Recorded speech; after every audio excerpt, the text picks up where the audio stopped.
with this, I would like to introduce Doron again. He has 24 years of experience in the computer software industry. He has designed, architected, and implemented software for companies including Dell, Tivoli, IBM, Trilogy Software, Zborg, Emptoris, Tivoli. He started and successfully ran his own software business at Shafir and VisiByte Inc. Doron has managed, grown, and mentored large teams, and he is a holder of 3 patents. And with this, Doron, over to you. Thank you so much. Welcome, and I'm going to go through this presentation. It looks like we have just a small group right now, and maybe it'll get bigger later. So if you have any questions during the presentation, feel free to unmute yourself and ask. So we're going to go ahead and get started. And so today we're going to go over how to apply the 7 habits of highly effective people to your startup. And if you don't know what that is a book that was written in 1989 by Stephen Covey. I just found this book about 1.5 years ago, and it just spoke to me. It's really amazing stuff. So by the end of this talk, you'll be able to explain 3 stages of dependency and why that's important to your startup. Give 2 examples of principles and how you can apply them. Explain why win-win is so effective when working with others, and explain why when you seek to understand other people, that actually will help them understand you better, which sounds very counterintuitive. You trying to understand somebody else will actually help them understand you. And we'll go over that and explain what that is. And then as a manager, describe how you can set up people to manage themselves. You heard my bio a little bit. The big summary is I've been doing startups for 26 years, computer engineering, so software engineering mostly. Lately, about middle last year, I started a new company by myself called Yomez, and its goal is to help people be more effective through knowledge and software and other things. So the latest startup I was at middle last year, it was called Viral Gains. I was CTO there for 5 years, and it grew from 4 people around a table to 50. So just massive, amazing growth. And then I listed my roles here a little bit just to give you an example that how many roles we play in life. So for example, as a worker, a coder, manager, and CMO, I have certain things that are important to me. As a manager, managing my employees, as a coder, working on software. And then I also have personal goals like being a father and a husband, and all those things are different. All those roles require different things. So to really be effective, it's important to balance all these things, right? Because if we work a lot and we neglect our personal life, that's not as rewarding when the work stops. So why am I having this talk, right? I learned a lot over the years. It helped me. I wish I knew a lot of it earlier. And I'd love to help you guys learn it earlier as well. So these are some of my struggles: balancing work and life, working too much, usually is my problem. Relationship with some people, there's some personalities that are always hard to get along with. Really listening well. And I say that with true honesty. For me, that's always been a struggle. And I think a lot of folks have this as well. We listen with the intent to respond, right? When somebody's talking to us, we usually think, what am I going to say in response? Instead of just really listening. And so we're going to talk about what that means. And there's, lots of other stuff I think you can relate to, lots of meetings and not enough time to actually do stuff. So let you read that by yourself. So what does it mean to be effective? Effective means literally successful in producing a desired or intended result. And that's the Google Dictionary version. And it doesn't mean that you're busy all the time. Being busy all the time is not effective, okay? Effective is actually getting the result. And ideally, you want to do it with less time, right? You want to focus your time so you get the result with less effort. So here are the 7 habits of highly effective people. And Stephen Covey learned all these things over many years of doing consulting and teaching other people. And he didn't invent any of it. He just put it together in a book in a nice way. And so the first 3 habits are focused on personal victory. So victory of the self.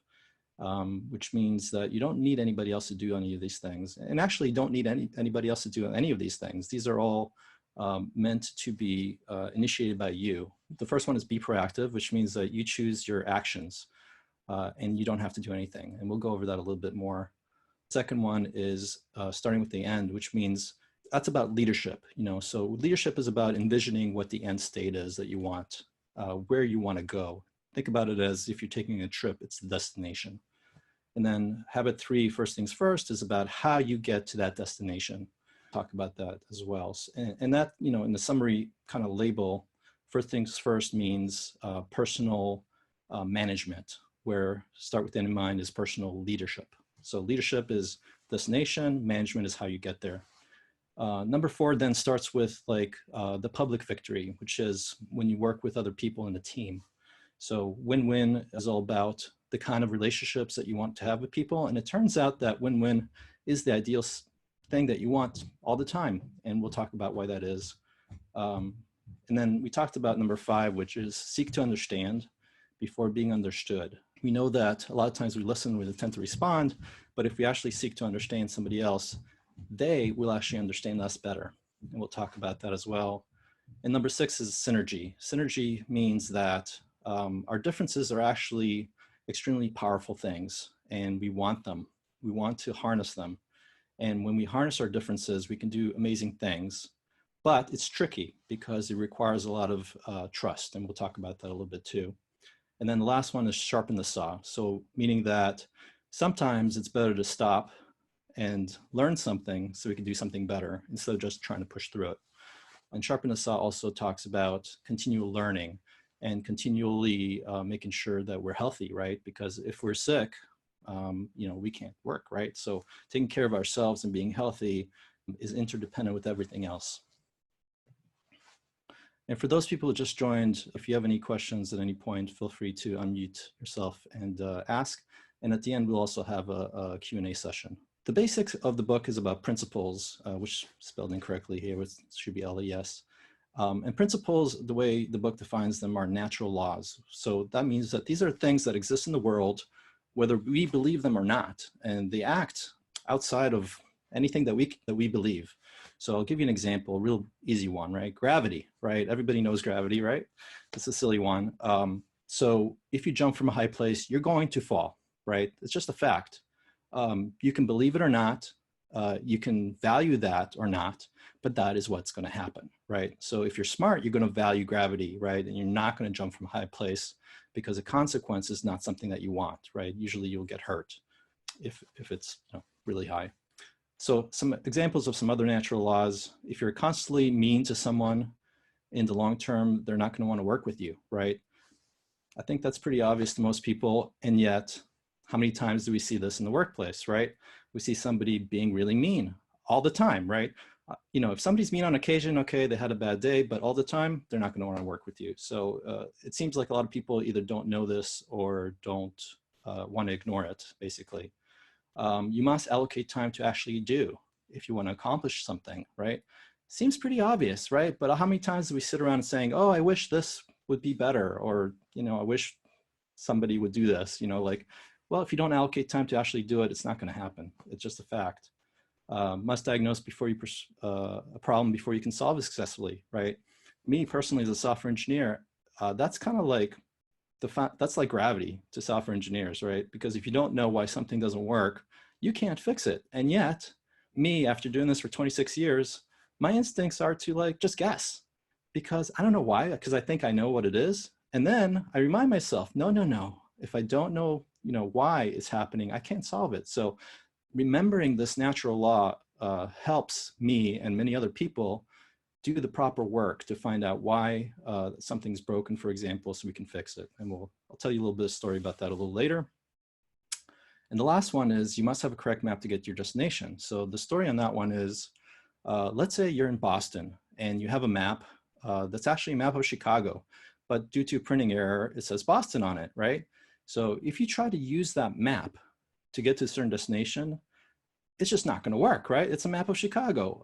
It doesn't matter if you have a positive attitude. It doesn't matter if you try harder. It's just the wrong map. You'll never get to your destination. So, however, if you did have a map of Boston and you're trying to get to your destination, then, having a positive attitude and trying harder does actually matter, right? Because if you know, you'll get there, you got the right map, it'll happen. So how many times do we have the wrong map and we try to push through it to get to a destination, and it's pointless because it's just not the right way to go about doing things. An example is, we don't try to diagnose before we try to solve something. That's just the wrong map. Guessing how to solve problems just doesn't work. It's not very effective at all. So we have to have the right map if we want to solve something. So these principles are really awesome because they exist and they work outside of us. It doesn't matter, if we believe them, they just do. Okay, so let's also talk about dependency. So dependency is a very important concept. So when we're born, we're dependent, right? Our parents, we're dependent on our parents to feed us and take care of us and so forth. And then later on, we grow, and most of us want to be independent, and we want to leave our parents. We want to, we have the skills to take care of ourselves. We get our own apartment, and so forth. And then the work environment is very similar. I don't know if you've worked with anybody like this. So I used to have an employee like this who basically would say, hey, just tell me what to do. What do you want me to do? Right? And that's an example of dependent. Just tell me what you want me to do.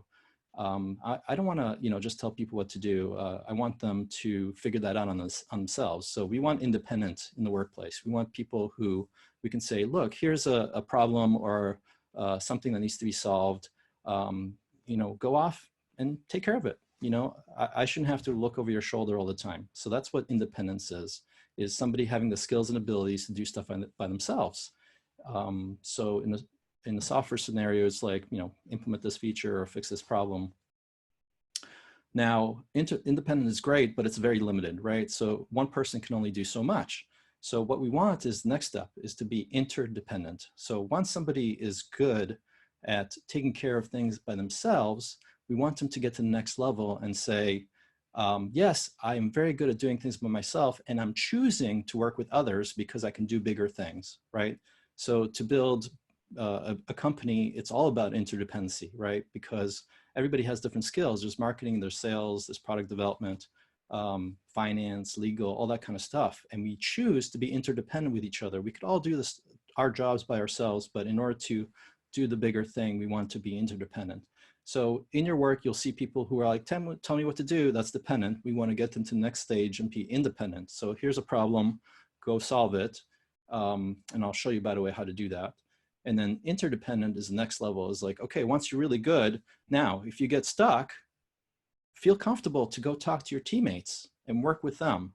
If you think you need more people, talk to your teammates and put together a team to do something instead of doing it by yourself. So that's the next level. So that interdependence is the ultimate level, and that's kind of where you want to go.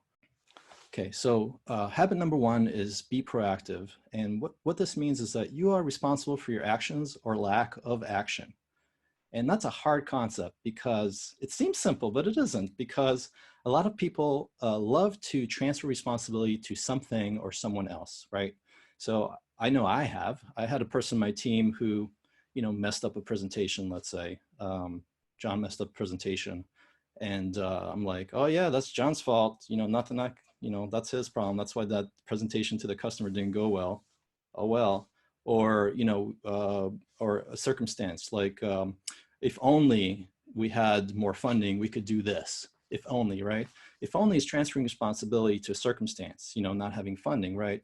And then blaming John is again, transferring responsibility to John. So by doing that, we chain ourselves to those things. We're chaining ourselves to John. We're chaining ourselves to the fact we don't have funding. We don't control John, and we don't control the circumstance of not having funding. So we're basically helpless, right? Now, the flip side is we can say, yeah, John messed up the presentation, but I'm going to take responsibility for that. And, so what can I do, right? I can help John, right? Let's say John is on my team. I'm the manager, right? So it makes sense. But you can also do it if you're coworkers. I'm going to help John because his presentation skills might need some help, right? So I can choose to act. And same thing with the funding, right? I can say, yeah, we don't have funding to do this. So what can we choose to do? So we can choose to use the funding that we have in a better way, or do it with an limitation of our funding. We can choose to raise more money, right? We have choices, so we can act on these things. The final one is taking ownership for mistakes. This is a hard one, right? For me, I had this kind of training about 1.5 years ago, skills improvement. And one of the things they said is take responsibility for your mistakes. I'm like, okay, well, John did the mistake, but I guess he's on my team. I'll take responsibility, sure. And I thought it'd be like, oh yeah, Doron messed up, he took responsibility, but no, it wasn't. It was actually very empowering. And I didn't expect that. I felt really good. And why, right? Because I now had the ability to do something about it. Because I took responsibility, I could do something about it. And it was just a mental, mental difference, but it means all the difference in the world. Habit 2 is start with the end in mind. So this is about self-leadership. Leadership is about deciding where you want to go. And so there are two creations. There's the mental and the physical creation. So mental means, before you do it, you have to visualize it. You have to see where it is that you're going. And I think everybody, has experienced this before. But often there's a tendency to want to jump to just doing. And so visualizing what you're going to do before you do it will save you a lot of headache. Imagine if you started building a house without a blueprint, like you just make mistakes over left and right. And why do that, right? Imagine what, draw where the house is going to be and then start. We're also have self-identity based on different centers. So you've heard of this before. Like if you had a money center, for example, your center would be how much money you're making. So if you're making a lot of money, you have very good sense of self. But if that job goes away and your money goes down, your self-center is not so good. You'll feel very bad about yourself. And with the pandemic and lots of people losing their jobs, it shows that center is not so good. And you've heard about these other centers too. There's work, family, self-centered. I'm sure you've heard of that. And the book makes the argument that our center really should be about principles, because principles, as we talked, are natural laws that exist. They don't change ever. So they predict what's the consequences that will happen based on our actions. So why not center that stuff on principles? Because they're timeless. They don't change. Money can go up and down. Work issues can come or go. Focusing on yourself is not great either, right? It's very isolating. So why not focus on principles? So one of the other things to think about is as I mentioned in the beginning, you have lots of roles, and each of those roles have lots of goals. So one good way to think about kind of where you're going is to look at each of these roles. And I've learned recently that it's important to look at one of these roles one at a time. So if you're a founder, manager, and so forth, it's easier to look at one of them. So like as a founder, what do I need to do? Well, I need to raise money. I need to recruit. I need to, build this company. That's as a founder hat, right? As a manager, what do I need to do? I need to mentor the employees. I need to make sure they're, on track, doing what they need to do. As an engineer, what do I need to do? I need to develop software, fix bugs. So it's important to put on different hats, especially when you're playing multiple roles, which is very, very common in startups. And one of the ways to kind of figure out where you want to go is to make a personal mission statement.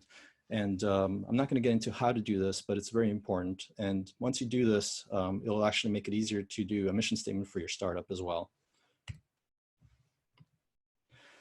So the third habit is first things first, which is self-management. So it says basically that we want to focus on the things that are important and not urgent. And so what does that mean? A lot of stuff that's urgent is like, there's a fire happening. Like, let's say it's a software product, the software's not working, we got to fix it.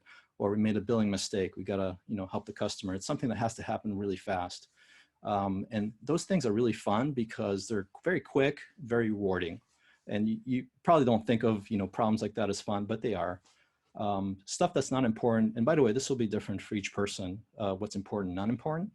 So not important for me, for example, is watching videos, right? Netflix, right? That's not important. And that's also not urgent. So that's in the bottom right. Stuff that's not important, urgent, your phone rings, right?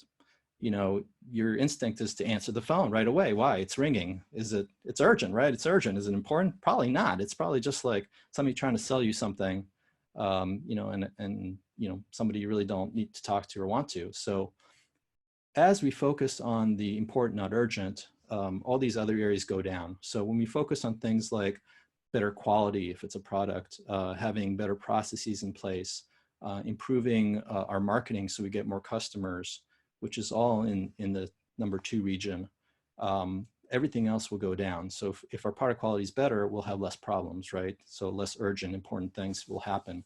So the hard part with doing that is that these things usually take time and they're strategic, okay? They take time and effort. And there's a saying that says that the urgent matters control you, because they're so there and blatantly, where the not urgent does not, because it's not urgent by definition. But that is where you get the biggest bang. So personal management is all about focusing on important, not urgent. and trying to reduce all the other areas. So the fourth habit is win-win. And to give a very simple explanation of this is, let's look at all the other combinations that you can have. So let's say I'm going to buy a couch. The couch is for sale for $400, and I want to pay $100 because I want to win. So I get the guy at the end of the quarter, and I'm like, yeah, I want to buy the couch, but I'm only going to give you $100 for it. And he's like, okay, fine. He gives it to me, right? So this guy just gave me a couch below his cost. He's going to lose money on it, right? Is he going to want to do business with me again? No, right? Because he can't sustain his business like that. He can't be losing money all the time. So let's look at the flip side. I want to pay, let's say $100 for the couch. The guy wants $400. I really desperately need the couch. He says, no, it's going to be $400. I'm not going to haggle with you. And I'm like, reluctantly, I'm like, okay, fine. I really need a couch. It's $400. I lose, right? He wins. He gets what he wants. I don't really. Am I going to do business with him again? No, I'm not, right? Because I don't want to do business with anybody that kind of doesn't work with me and forces me to pay their price. Lose-lose example is two people get divorced. The judge says, you got to sell the assets and split them equally, right? So the guy sells a $50,000 car for $50 and gives his wife $25 and he gets $25, right? They both lose, right? Doesn't seem like that would make sense that people would do this, but they do. And so that's not a good thing either, right? Everybody's losing. Why would you do that? And then the next one is called just win, which basically says, I just want the good deal. I don't care if you win or not. I just want to win. So, I don't care if the price gives you a profit on your couch or not. I just want to win. So that's not a good one either, right? Because when the other person loses, they're not going to want to work with you. So if we look at all the examples, the only real solution is win-win. Right? So I want to sell you the couch. I want to buy the couch for a reasonable price, right? So if that happens, like I pay you, let's say $300, and because I pay you $300, you make a fair profit. You can pay your bills. You can make a living. That's a win-win, right? I get a value for my $300, and your business thrives at the same time. That is the key. That is the way to go. Now, sometimes we can't come up to a win-win scenario, and then we say, we're just not going to do a deal, right? We can just say, no, we're not going to do this because we know it's not going to work out well. Right? Let's say somebody wants to build a house and you don't know how to build houses. So, you just, no, that's not going to work, right? I'm not going to be able to deliver on what you want.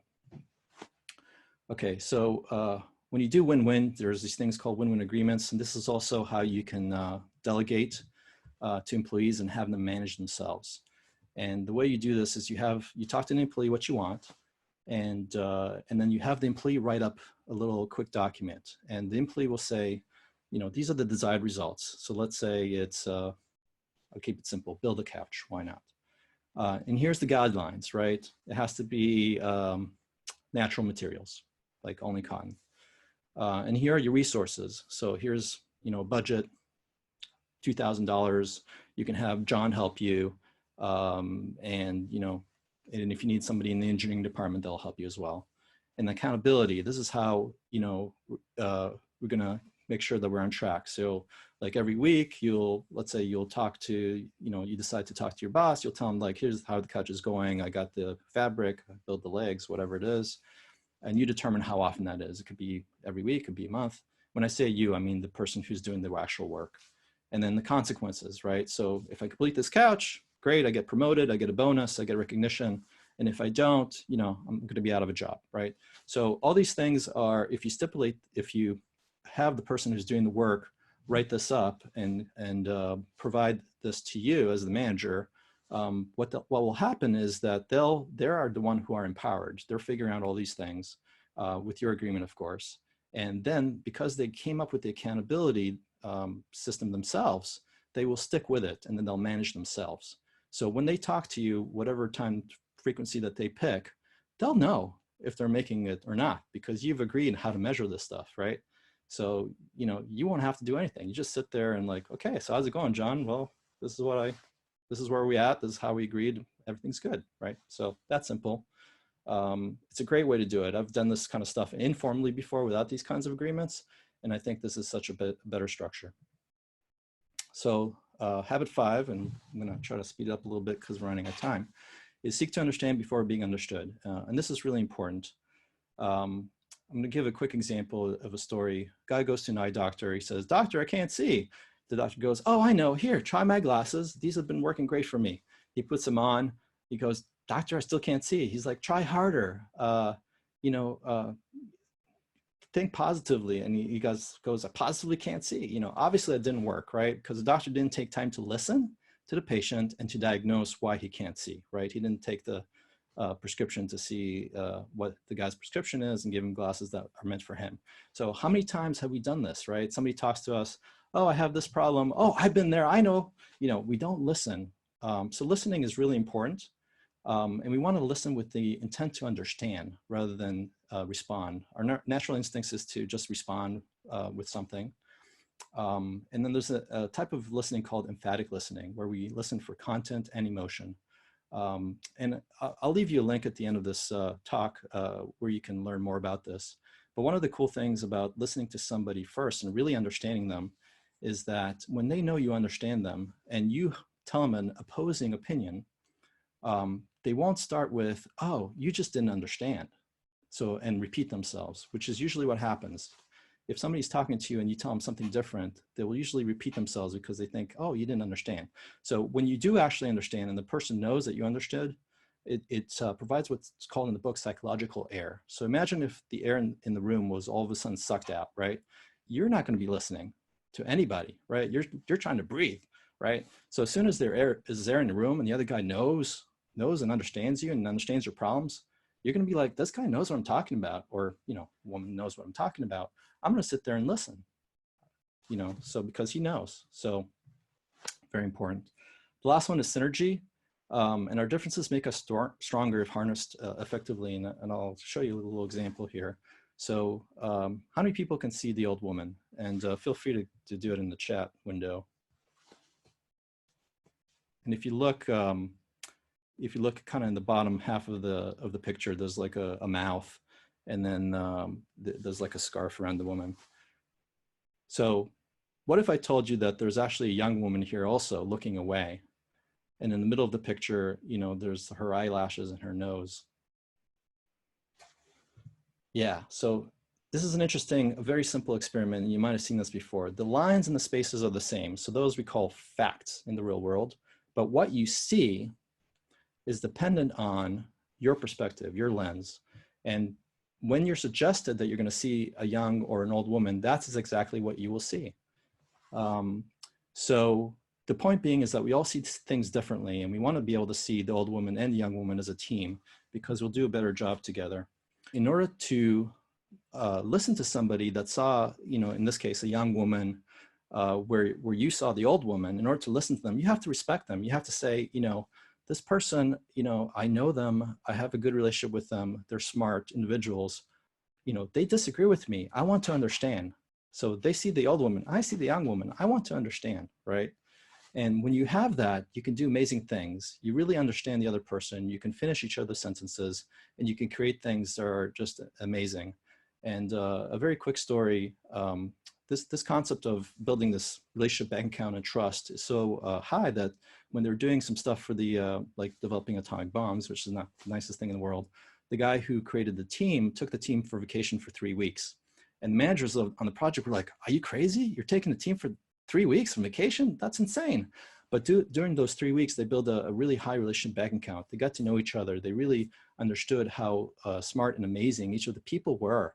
And so when they started working and they had disagreements, they naturally, listened to each other because it's like, John, like, he's brilliant. Like, I know him. He disagrees with me. I want to understand. So synergy is really an amazing thing, but it requires a high relationship bank account. And then we're going to finish really soon. I know we're a little bit over here. Number 7 is sharpen the saw, which says that it's a very simple story. So there's a guy in the forest, he's cutting a tree, and he's been there for 4 hours, is really sweating. And then his friend walks by and says, hey, Joe, why don't you stop and sharpen your saw? It'll go a lot faster. And Joe says, oh, I can't. I have to cut down this tree, right? And yet, this is actually exactly what happens in the workplace all the time, right? We push through, we try to do something the hard way, where if we took a step back and learned a new skill, for example, we could do it better and faster. In software, it happens all the time, and I'm sure there's equivalent in lots of other areas. Let's say it's advertising, doing it manually is stuff crazy. So if you learned a new tool, for example, you could do it much more quickly and easily. So sharpen the saw, really important. It's about continual learning. It's about continually taking care of our health. All those things are about renewal and learning. And that's the last habit. And now I'm going to leave you with one little bonus, which is called the benefits of time blocking. So one of the things that I noticed when I was working as a CTO is I had many, many hats, and it was really hard for me to take care of things. And then what I used to do is just put little blocks of time in my calendar to do things. So I would say do evaluations 9 to 10, and that worked really well for me. And later on, I ran into this study, and basically there's a groups that they tried to help exercise more. So group 1 was a control. They're like, keep doing what you're doing. Group 2 was education. So this is why exercise is so important, and this is how you should do it. And group 3 was time blocking. So it says, just put it on your calendar. For tomorrow, 9 to 10, you're going to Rock's Gym. That's it. Just put it on your calendar. So here's what happened. Group 1 and group 2, exactly the same. So all the education in the world made zero difference.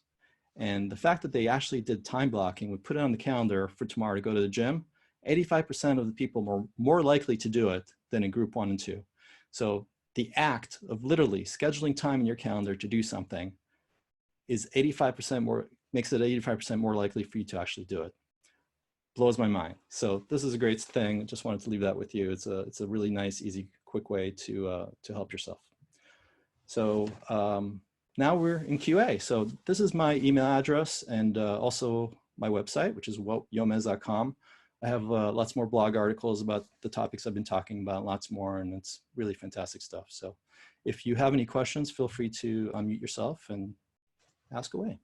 I've been on the other end of a manager that micromanaged, and it was really frustrating, right? So if you're being micromanaged, you can use that win-win agreements with your manager, and they're actually going to love it, because you'll be like, so this is what you want, right? And this is what I have to use to get this job done, right? Okay, how about I tell you like how well it's going every week, and this is how we can measure it. They'll just like be floored. They'll be blown away. So you have the choice to do that. Let's see, daily problem with looking over the shoulder. So somebody said they saw the young woman first and the older woman after, trying harder, and that's another good experience. So one question: does win-win strategy based on the assumption of fair play between two parties involved? How do we determine the other party is sticking with their fair play principle? So that's a really good question. So how do we know it's a win-win? Because a lot of times when we talk and try to come up with agreements with the other person, we want to make sure that we're thinking about their needs as well as them thinking about us. And usually you can kind of tell if somebody's going to do that. People write up contracts just in case, but you usually will get a sense if somebody's really thinking about your needs as well as theirs. It's just basically, it's a sense that somebody's trying to do it. And then somebody wrote Yom equals Hebrew for day and easy for easy. That's absolutely true. Feel free to reach out to me if you have any questions, wanting more. You can go to the website, check out some of the content. Thanks for coming.